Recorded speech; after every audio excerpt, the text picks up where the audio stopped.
નમસ્કાર મિત્રો, કેમ છો બધા? મજામાં? હું છું ધીરજ બારૈયા. તો મિત્રો, હું આવ્યો છું ફિલ્ડમાં, બોધગીર વિસ્તારમાં, એક સિંહવાળા રેસિડેન્ટ એરિયામાં. તો મારી રીતે હું ફિલ્ડ કરતો હતો સિંહ બાબતમાં. તો આપણે ત્યાં નાના બાળકો બોધગીરમાં એકલા સિંગલ જ્યાં જોવા મળ્યા છે મિત્રો, રેડિયા એટલે મતલબમાં માલ સારવા હતા. તો ભાઈ બહેન અહીંયા આવો, તો નજીક આવો.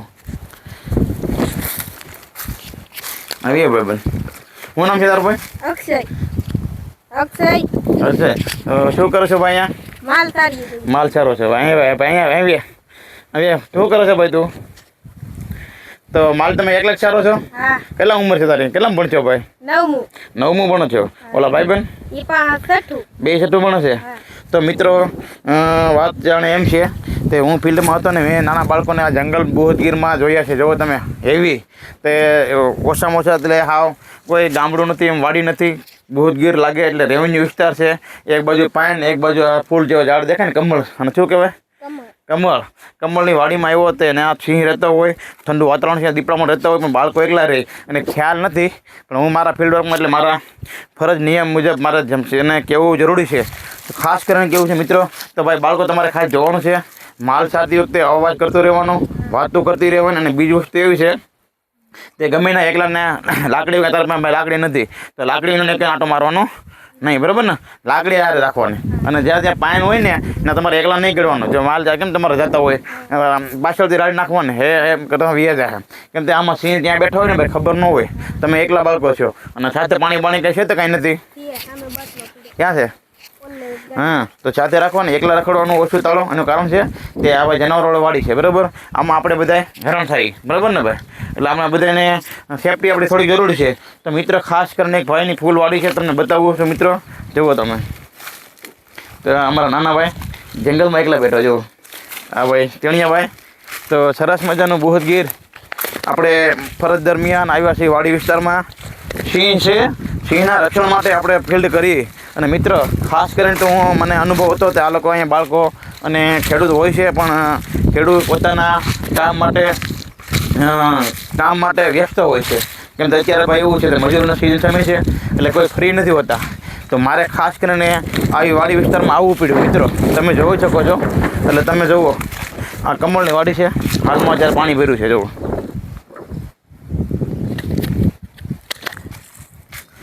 જો મિત્રો, એટલે મારે આવવું પડ્યું. દાખલા તરીકે તો ખાસ કરીને મેં છોકરાઓને બાળકોને સમજાવ્યા છે. તો બાળકોને મેં સમજાવ્યા છે મિત્રો. તો ખાસ કરીને બોધગીર વિસ્તારમાં આપણે ખેડૂતને જાણવા જેવી વસ્તુ અને કરવા જેવી વસ્તુ, બરાબર? જાણવા જેવી વસ્તુ અને બોધગીરની વસ્તુ આપણે કહેવાની છે ખાસ કરીને. તો મિત્રો, તમારી વાડીમાં આજુબાજુમાં સિંહ હોય તો પહેલાં ફોરેસ્ટ ડિપાર્ટમેન્ટવાળાને જાણ કરો.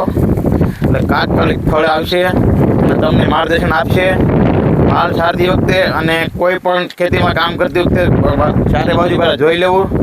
આ જંગલ એરિયા છે, બોધગીર એરિયા છે.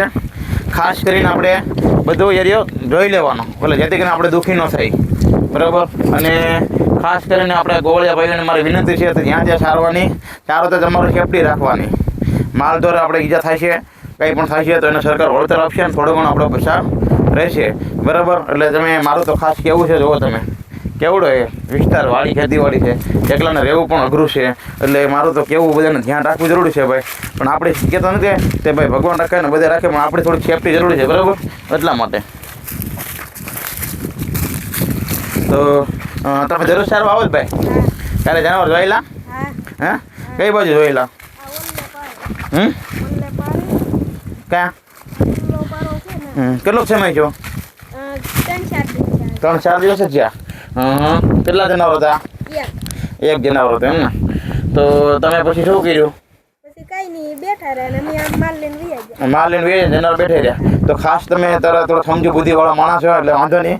તો મિત્ર, ગોવળિયાભાઈ અને ખેડૂતભાઈ સિંહ નીકળે ફોરેસ્ટવાળાને કોન્ટેક્ટ કરવો, જેથી કરીને આપણે એની પજવણી ન થાય. અને ખેતરની ચારે બાજુ કામ કરતી વખતે થોડુંક જોઈ લેવું જરૂરી છે, અને જોઈ લે તો વધારે સારું ભાઈબંધ, એટલે આપણે કોઈ દુઃખી ન થાય. એટલે મેં ખાસ કરીને જો આવી લીલી વાડી અને સિલો સામ હોય એટલે દીપડાને થોડુંક બેહોણ તાડું વાજર મળે એટલે આપણે થોડોક અવાજ કરીને જોતી રહેવાનું.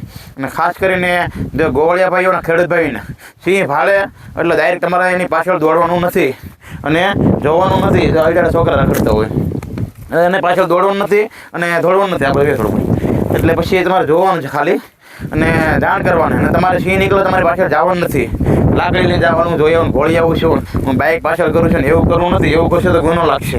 એટલે ફોરેસ્ટવાળા ખોટા ગુનો દાખલ કરે એની કરતાં આપણે તમારા ફોરેસ્ટને જાણ કરી દેવાની. અને સામે સિંહ હોય તો તમારે આ બાજુ આવી જવાનું, અને વાડીમાં હોય તો ફોરેસ્ટવાળાને જાણ કરવાની, તો તમારું ખેતરનું કામ થાય અને સરસ મજાનું બધું વ્યવસ્થિત હાલ્યા કરે. તો ખાસ કરીને મિત્રો આ સિંહ વચ્ચે આપણો વિડીયો છે અને ખેડૂતો અને ગોવળિયાભાઈઓ માટે વિડીયો છે ખાસ કરીને.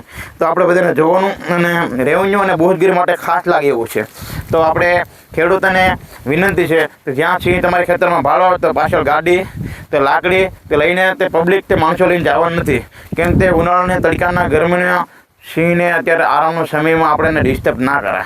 જેથી કરીને તમને ખેતીમાં કામ કરવું હોય તો આજુબાજુના ફોરેસ્ટના તમારા નજીકના કોન્ટેક્ટ કરો, એ તમને આવે, તમને સમજૂતી આપે અને તમારા ખેતરમાં કામ કરે એ તમને થોડીક સલાહ આપશે. પણ સીધા એમ કે લાગે મારા ખેતરમાં સિંહ છે, હું ધોકો લઈને આવડે, ધોકો લઈને દોડે જાઉં અને સિંહ હટી જાય તો ભાઈ સિંહ હટે તો પછીની વાત છે, તમારી પર એટેક કરવાનો સંભાવના વધારે રહે. કેમ તે ઉનાળાની સિઝન છે અને ગરમી હોય, તડકો હોય, એટલે આપણે બધા હેરાન થવાના.